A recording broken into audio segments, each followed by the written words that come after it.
Bonjour tout le monde. On entend très régulièrement parler du pass sanitaire et pour la plupart des personnes, il est très fréquent de présenter son QR code. On va essayer de comprendre comment avec cette image pixelisée noir et blanc, il est possible de transcrire notre situation vaccinale.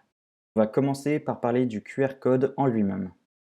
Cette technologie a déjà plus de 20 ans et a été créée par l'entreprise japonaise DensoWave pour une traçabilité des pièces dans l'entreprise Toyota. Cela permet de représenter des données sous forme d'une matrice en 2 dimensions. 5 ans après sa création, DensoWave a rendu le QR code sous licence libre d'utilisation. Maintenant, on peut d'ailleurs générer nos propres QR codes sur des sites en ligne comme unitac.io et transcrire différents types de données. Vous aurez peut-être remarqué une structure spécifique pour les QR codes. En effet, il y a non seulement les données codées, mais aussi des patterns requis pour les positionnements, alignements et synchronisation qui sont utilisés à la lecture. À cela s'ajoutent aussi des informations sur la version du QR code ainsi que le masque appliqué permettant de limiter le taux d'erreur à la lecture. En réalité, les passes sanitaires utilisent un autre format pour transcrire les données. Il s'agit du 2D-Doc. C'est aussi une matrice en 2 dimensions avec des patterns requis pour le positionnement et synchronisation. Donc en ayant la connaissance de la structure de ces matrices, on peut facilement générer et transcrire des données.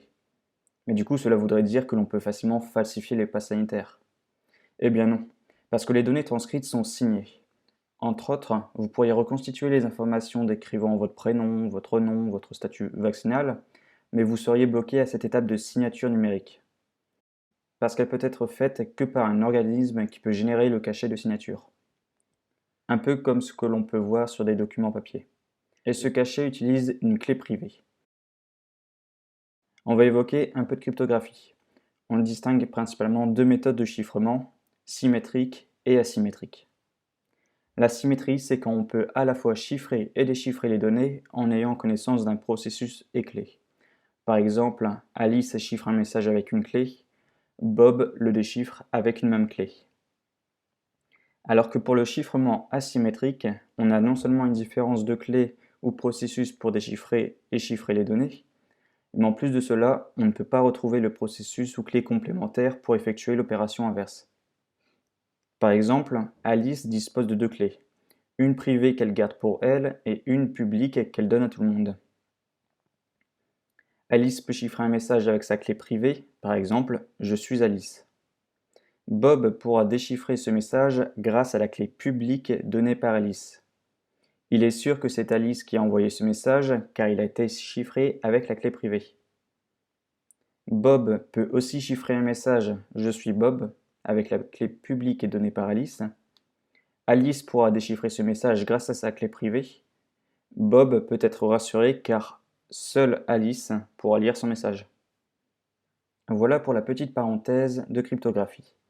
Maintenant retournons à notre passe sanitaire. La signature est en fait l'empreinte du document qui a été chiffré. L'empreinte est unique pour chaque document et différente à la moindre modification.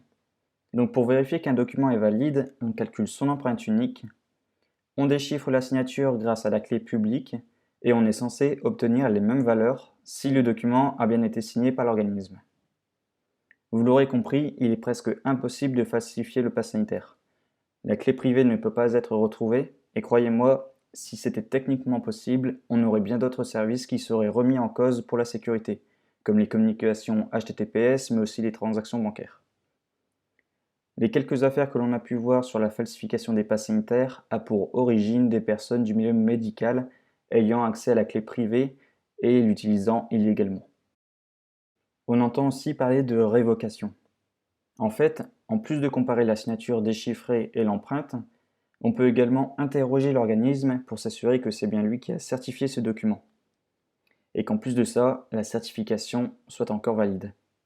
C'est pour cela que vous avez la possibilité de révoquer vos passes sanitaires, par exemple si d'autres personnes utilisent, comme c'était le cas avec des journalistes ou personnes politiques.